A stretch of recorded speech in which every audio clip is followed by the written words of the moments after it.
موجود ہے.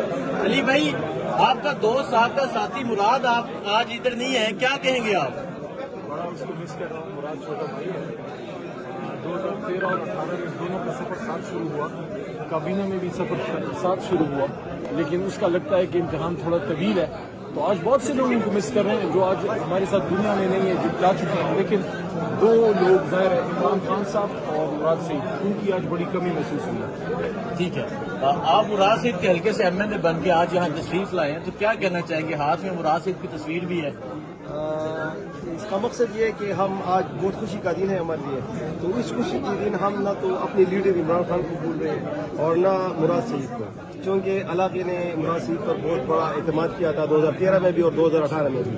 تو اس کے بعد 2024 میں پارٹی کا ایک عام سا ورکر ہوں. نہ میں اس کا کوئی رشتے دار ہوں, نہ میں اس کا کوئی قریبی دوست ہوں. میں پارٹی کا ایک عام ورکر ہوں. میں یونین کونسل سے لڑکی ہوں پر آیا ہوں. تو اس نے مجھ پر اعتماد کیا اور میں 74,000 لیڈ سے عمران خان کی وجہ سے جیتا. تو میرا مقصد, میری جو جدوجہد ہوگی وہ خان صاحب کی آزادی کے لیے ہوگی اور مراد سعید کو پارلیمنٹ میں واپس لانے کے لیے ہوگی. ٹھیک ہے, یہ عدنان ہے تصویر لے کے یہاں پہنچے ہیں. سب پہ پیغام دینا چاہیں, آج حلف بھی آپ نے لے لیا اور ان لوگوں نے بھی حلف لیا ہے جو آپ کو پتہ جس طرح اسمبلی میں پہنچے. کچھ کہنا چاہیں آپ؟ ایک ہی دعا ہے میری, اور وہ یہ ہے کہ جس طرح اللہ تعالیٰ سچائی کے ساتھ اندر لایا تھا 2 دفعہ اور سچائی کے ساتھ اللہ واپس لے کے گیا ہے, اب بھی میری یہ دعا ہے. آج پہلا دن ہے, لوگ خوش ہیں. ہم نے وہ دن بھی دیکھے ہیں جب ہم آخری بار یہاں سے جاتے ہیں تو سب کچھ نظر کے سامنے ہے. یہ بڑی عارضی سی خوشی ہے. ہماری منزلیں یہ پارلیمنٹ کی بلڈنگ نہیں ہے, یہ سنگ میل ہے.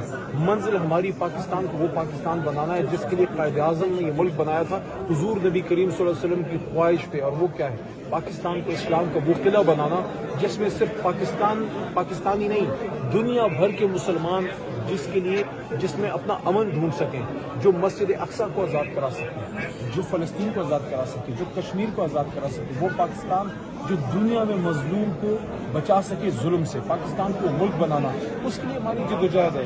لیکن سب سے پہلے پاکستان کو اندر سے مضبوط کرنا ہوگا.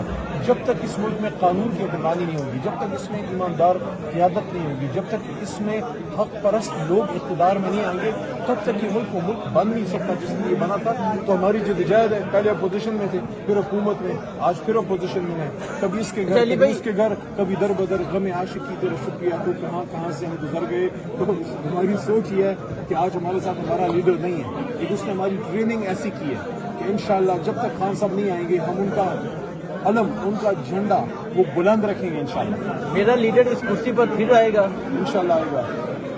وہ لائن ریپیٹ کر دیا, آج اسمبلی میں ہے, اپنی ہمت دکھائی ہے, قوم نے تو پاس کر دیا ہے. علی بھائی آپ سے ریکویسٹ ہے وہ لائن ریپیٹ کر دیں جو آپ نے لاسٹ ٹائم, اس کے بعد آج آپ اسمبلی پہنچے ہیں, وہ لائن ریپیٹ کر دیں اور وہ شعر بھی ریپیٹ کر دیں. چلتے ہیں دبے پاؤں.